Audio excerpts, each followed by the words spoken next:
Okay, last thing we were learning yesterday about washing for bread and making Hamotzi. If you're allowed to give somebody bread, if you know they're not going to wash. Like we said, bakeries or just even in your house. So we're discussing what the poskim write, that if you sell it to them, then even though you know they're not going to wash, it doesn't matter because they're able to get it somewhere else. And therefore, they don't wash, it's not your problem. But if you're giving to them as a gift, and gift you just can't get anywhere else, so then you'll be a shtaka shailen halacha about being able to give somebody bread if you know they're not going to wash and bench. Okay, another thing is, in etiquette of a meal, guests are not allowed to take food from the table and give it to the host's kids. Why? Because maybe there's not enough food for the guests. And let's say the parents warned the kids, don't take too much food because it won't be enough for the guests. And now you're giving it to them, and therefore there won't be enough for the guests, and everybody's going to get embarrassed. Okay, so it says, but halacha says, if there's a lot of food on the table, then we're not afraid that there's not going to be enough food, so then it's not a problem. This is just the halacha teaching us to be sensitive to people's feelings. Okay, next. If a person's in the middle of a meal, there's a lot of dinim here. Generally speaking, if you're in the middle of a meal, you shouldn't leave. Because then the question is, do you have to make a new bracha? Where can you bench? Do you have to go back to bench? But what happens, and it's a practical din, what happens if you have a meal, and all of a sudden, in the middle of the meal, you have this in the middle of a wedding, the middle of whatever. A bar mitzvah, the people go out to daven mincha ma'ariv. So it's still in the middle of the meal. They didn't bench yet. But they went into the hall to make a minyan for mincha ma'ariv. So that's not a problem, because davening doesn't constitute a hefsek in the middle of the meal. Going out to go somewhere else could be constituting a separation. But if the person is davening, it's not considered a separation, and then it's not a problem, and they're allowed to do it. Also dancing, no? Huh? Then they go back and they get bench. That's Going back to the bread. No, but when if they're you're a dancing. host and the bread is on the table and they can reach it anywhere, or you give it to them or they can't reach and take it. There is a difference halachically if it's on the table already and it's open to everybody and they can reach it themselves, like we learned yesterday. If it's the wine is on the same side of the river, the nozer can just go and pick it up and get it, so then there's not a problem. You're not helping him because he could do it himself.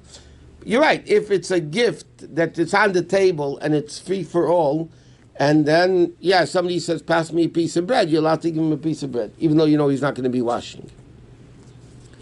Okay. Mechlal, there's another interesting din, unless if you're a guest at somebody's table. We learned that Hamotzi covers everything of the meal. We're going to learn more details except the dessert. Okay, Hamotzi covers the whole meal. What happens if at the end of the meal, in a guy's own house, he says, let's bench. And he changes his mind and wants to go eat something else now. He has to make a new bracha on the food he's going to be eating. Why? Because when he says, let's bench, that means in his mind, the Hamotzi bracha that covered everything is over. Now you want to eat something else. It's like a new meal. You have to make a new bracha. But if you're a guest in somebody's house and you think the meal's over, and in your mind you're ready to bench, and then they serve another food, then you don't have to make a new bracha. Why? Because when you're in somebody else's house, your mind is whatever the host or hostess are going to be giving. So if they're going to be giving more, that's what your intention was automatically. So therefore, a person, especially verbally, should try not to say at the end of the meal, okay, let's bench. And then the wife's going to say, no, there's more food.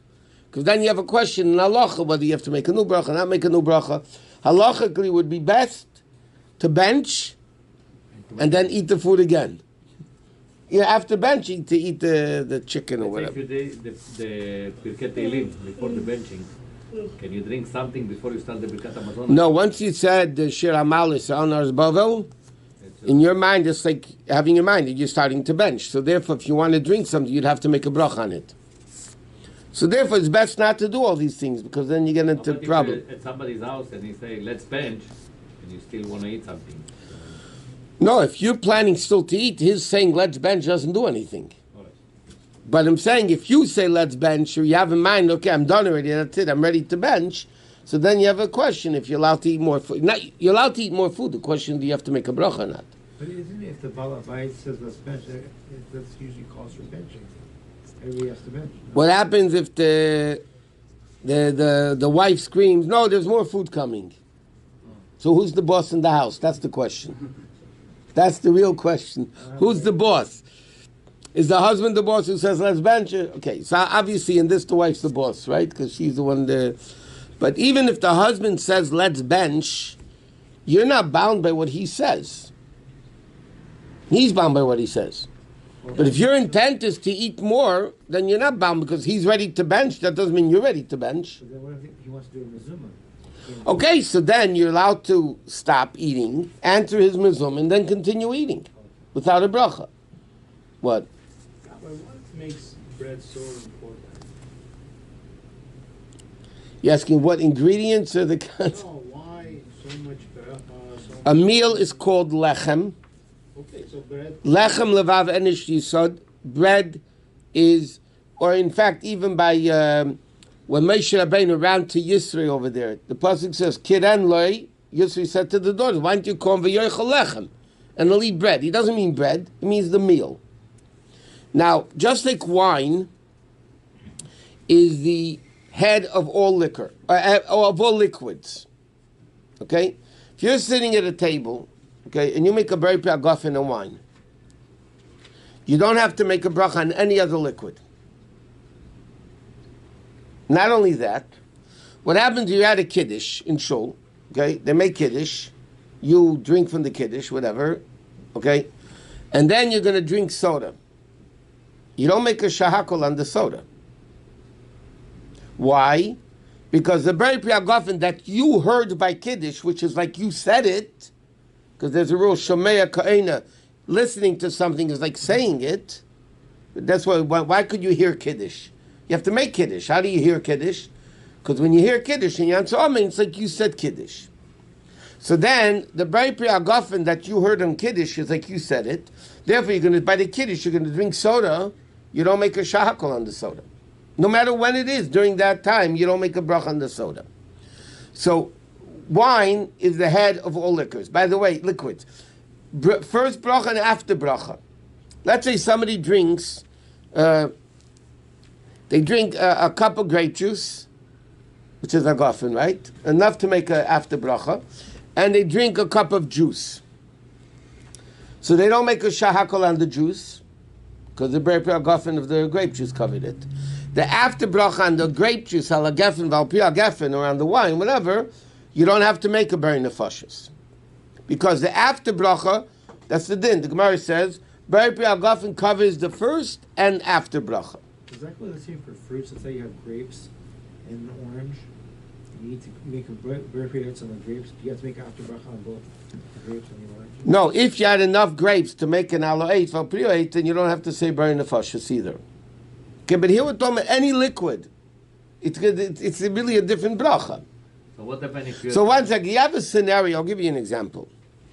Let's say you come to shul, okay, there's a kiddush. So they make kiddush, you drink a drop of wine. You don't have enough wine to make an after bracha, right? You don't drink a revius. Now you have cake and soda. So now you have a concise of cake, and you have a full cup of soda. Now, you didn't make a shahakol on the soda because the berei piagafen covered it. But the after bracha, you're going to have to make a berei nefashos. Why? Because you didn't have enough wine to make an after bracha on the wine. If you had enough wine to make an after bracha on the wine, then you don't have to make an after bracha on the soda. But here you have a scenario, you're not making the first bracha, but you're making the after bracha. You're not making a shahakol on the soda because you're a yaitza from the berei piagafen, but the after bracha, berei nefashos, you're going to have to make because you didn't have enough wine to make an after bracha on the wine, so you're stuck with enough grapes. What?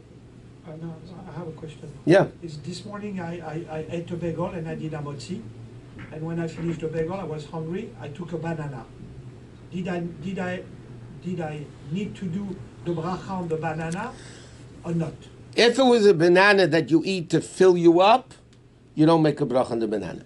But if it's an apple or an orange that you took, then you would have to make a brepirates. So an apple orange. Not only that, one time we said, I'll give you another example.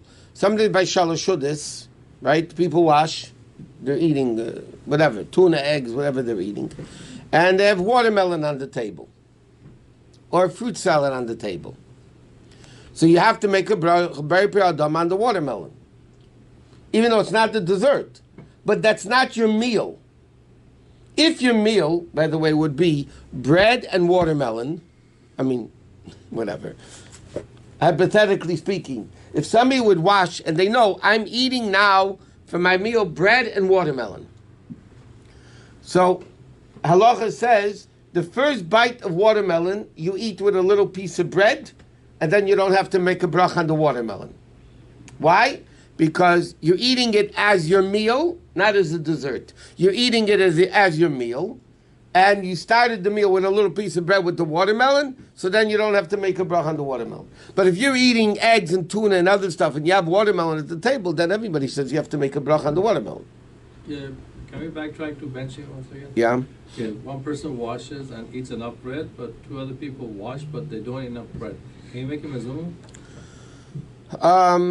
You need two. In that case, you would need two that ate a mezainis or something. It depends on how much they ate. But otherwise, you can't make him a zoom? No. If you drank a little bit of wine, but it's not enough for bracha achrona, but you had mezonot that is enough for bracha achrona, can you mention the wine while No. you're not supposed No, to mention it? because it's not there to make a bracha after brachan because you didn't drink enough of the wine.